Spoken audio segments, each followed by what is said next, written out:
Hi, my name is Joe Wayman. I'm a researcher in the Meraldi Lab at Cincinnati Children's Hospital, and I'll be sharing our work on building gene regulatory networks from single-cell genomics characterizing IL-10-producing memory T cells in youth and old age. So we're interested in understanding immune cell behavior in vivo, and we want to know how genomic regulation contributes to different disease phenotypes. And we do this by modeling gene regulatory networks to learn the genes and transcription factors that are important to cell behavior. In this study, we're characterizing regulation of immune response during aging. Young people are better able to control infection and mount robust immune responses to vaccines. As we age, the immune system undergoes progressive dysfunction, often resulting in susceptibility to infection and poor response to vaccines. So our goal is to identify regulatory mechanisms contributing to this suppression of immune response with age. A well-known factor regulating immune response is the anti-inflammatory cytokine IL-10. IL-10 can be produced by a variety of immune cell types and suppresses a variety of immune responses. For example, deficiencies in IL-10 signaling have been linked to severe inflammatory bowel disease and asthma in humans. IL-10 also plays an important role in preventing tissue damage during immune response to infection. It is known that IL-10 increases with age, combating chronic inflammation, but dampens immune responses. Less is known about the function of IL-10 and its cellular source or its regulation during aging. Recently, our collaborators in the Hildeman and Cunier labs examined immune cells in young and old mice in order to identify the cellular source of IL-10 during aging and determine its role in age-related immune suppression. They showed that systemic IL-10 increases in old mice. Much of the increase in IL-10 expression occurs in the spleen. CD4 T cells were a major source of IL-10 in old mice. IL-10 expression is often associated with regulatory T cell function. So using FOXP3 GFP reporter mice, they showed that Tregs were not the major source of IL-10 in old mice. It was the FOXP3 negative CD4 memory T cells that had the highest capacity for IL-10 production. So based on surface markers and cytokine dependencies, they showed that amongst CD4 memory T cells, TFH-like cells were the dominant producer of IL-10 in old mice. So T follicular helper cells, or TFH cells, interact with B cells, playing an important role in their activation, selection, and differentiation into antibody-producing plasma cells. TFH function is critical for effective immunization. So our collaborators also showed that blocking IL-10 receptor during immunization in old mice restores vaccine responses to levels similar to young mice. Thus, IL-10 limits B-cell responses in old mice that are dependent on this TFH-like population. So we call this IL-10-producing TFH-like population TFH10. And the focus of the study is to characterize this mysterious TFH10 population using mathematical modeling of single-cell genomics to address questions like how do TFH10 cells relate to TFH cells? How is gene regulation in TFH10 controlled? Why are TFH10 accumulating in old age? And how might we re-engineer TFH10 behavior based on knowledge of their gene regulatory networks? To answer these questions and characterize the entire CD4 positive memory T cell compartment, we used single-cell genomics to deeply profile T cells during aging. We performed single-cell RNA-seq and single-cell ATAC-seq on CD4 memory T cells from spleen of young and old mice. Using IL-10 GFP reporter mice, we enriched for IL-10 producing cells. We used these data to infer a gene regulatory network. Later I'll describe how we interpret this network to describe regulation in different T cell subsets in young and old cells. We clustered the single-cell RNA-seq, and based on marker expression, we found 13 subsets of CD4 memory T cells. We clustered the single-cell ATAC-seq separately, and using label transfer from our single-cell RNA-seq annotation, we found clusters corresponding well to each of the T cell subsets. We hierarchically clustered the expression data and chromatin accessibility data at the pseudobulk level, and we found that the TFH10 population cluster closest to the other TFH populations, confirming that TFH10's expression and accessibility profile is similar to that of TFH-like cells at genome scale. And here are the composition of subsets in young and old cells for IL-10 positive and IL-10 negative populations. Of the IL-10 producing populations, we see a decrease in IL-10 positive Tregs in old age, and we see an expansion of TFH10 and PRDM1 positive cytotoxic cells in old age. Next, we set out to identify these age-associated IL-10 producing populations in published single-cell RNA-seq data of CD4 memory T cells. We compared our data set with 10 others, including other aging cell atlases and 2 human data sets. Our data set is the deepest profile of CD4 memory T cell compartment with over 55,000 cells. And because of our IL-10 enrichment strategy, we capture many more cells from these age-associated populations. We find evidence of all of our T cell subsets in many of these published studies. Eliyahu et al. Is the next largest single-cell RNA-seq data set of aging CD4 T cells. We annotated their cells using our single-cell RNA-seq, and we mapped their cells to our UMAP embedding, and we see that our labels neatly separate their cells into more finely annotated populations. And we've even found evidence of TFH10 in human, so our TFH10 are similar to an immunosuppressive TFH-like population from human tonsil. We've performed a similar analysis to many other data sets, finding evidence for all our CD4 T cell populations, including TFH10, showing that TFH10 isn't just some artifact of Cincinnati Children's Hospital. We next wanted to characterize the gene regulatory networks of our T cell populations. We adapted a previously published GRN inference pipeline called the inferolator, which models gene expression as a linear function of transcription factor activities. I won't go into the details of this here. I'll just point out a few important pieces of the pipeline. So one of the inputs of GRN inference is gene expression. For single-cell data, we input pseudobulk expression, where we combine counts for cells in the same population. We found that this performs at least as well as using expression data at the single-cell level. We use single-cell attack-seq data and motif scanning to infer transcription factor binding.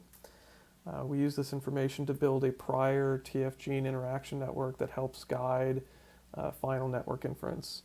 And it has been shown previously that using chromatin accessibility to predict transcription factor binding improves GRN inference from gene expression data.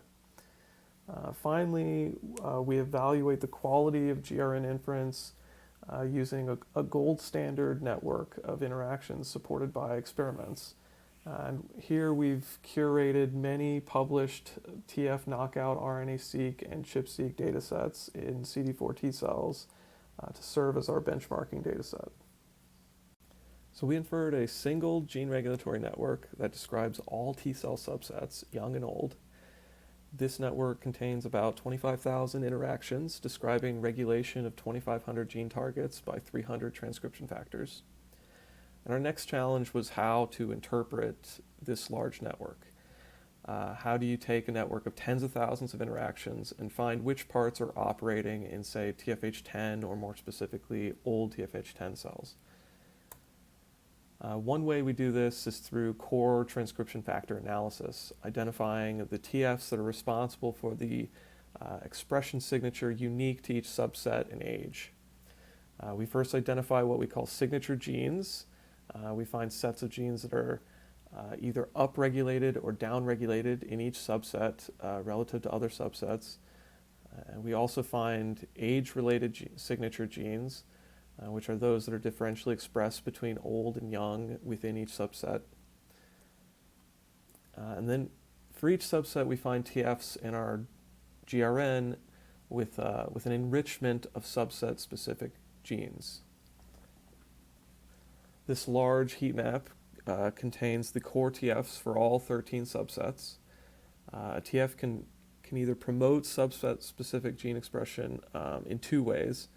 So red means that the TF activates gene expression for genes upregulated in that subset.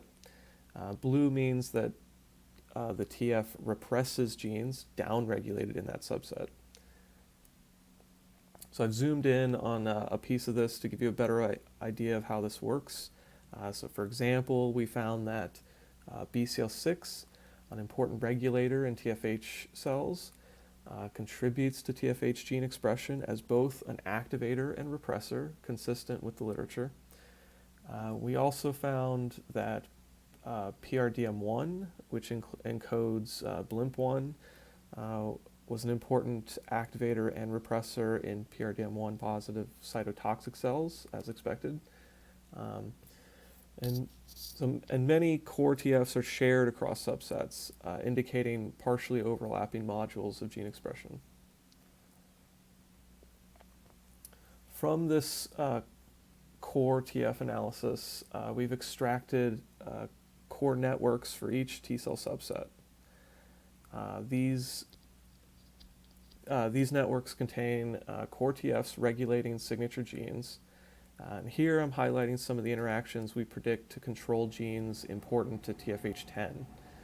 Squares represent TFs, circles are target genes. The nodes are colored by gene expression. The color of the connections between nodes indicates either activation or repression. And we see many interactions in our networks that are consistent with known CD4 T cell biology. For example, we predict IL-10 expression in TFH10 to be regulated by PRDM1 and MAF. These have been validated regulators of IL-10. We also capture the mutual repression of TFs, PRDM1 and BCL6. These are well-known interactions controlling TFH versus TH1 differentiation. And we also identify regulators of cytokine signaling, identified by our collaborators to be essential for TFH10 survival. These include the cytokine IL-21 and receptors for IL-6 signaling. We also define core networks describing regulation of genes that change with age. Here I'm showing TFH10 core TFs that regulate TFH10 age-related signature genes. Purple indicates higher expression in old age, green is higher in young. Of note, we find regulators of the age-dependent cytokine TNSF8, also known as CD153. So this gene has been shown by several studies to increase with age in T cells. In one of those studies, CD153 is linked to age-dependent dysfunctional immune response to kidney injury, and facilitates interaction with an age-dependent population of B cells. This is one of the single-cell RNA-seq datasets that we compared our cells to, and their dysfunctional age-associated populations expressing CD153 map well to our TFH10 and intermediate TFH populations.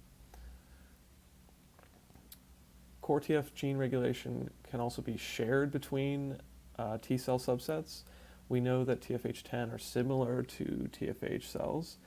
Here I'm showing the overlap of core networks between TFH10 and TFH, and those that are unique to each subset.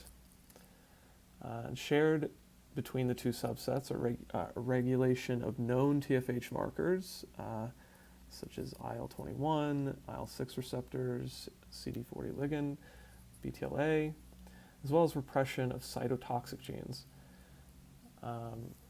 And unique to TFH are well-known regulators BCL6 and ASCL2, as well as genes important to TFH function like CXCR5 and PD1.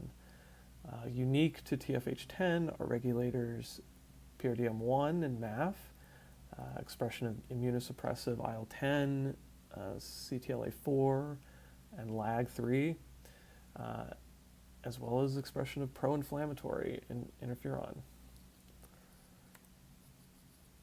Another thing we do with core network analysis is describe regulation of functional pathways. When we performed gene set enrichment analysis on either subset-specific gene expression or relative gene expression across age, we found that pathways active in TFH10 were related to T cell migration and adhesion, TCR signaling, as well as T cell dysfunction. And we've identified regulation of genes associated with each of these pathways by core TFH10 TFs. Many of these interactions could be contributing to the survival of TFH10 and its contribution to immune dysfunction in old age. In summary, using single-cell genomics data, we've built a gene regulatory network describing the CD4 T cell compartment in youth and old age. We've identified core regulators of the age-associated immunosuppressive TFH10 population.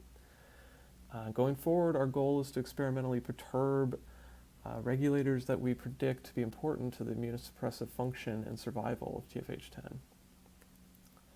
I'd like to thank members of the Meraldi lab as well as our collaborators in the Hildeman and Cunier labs.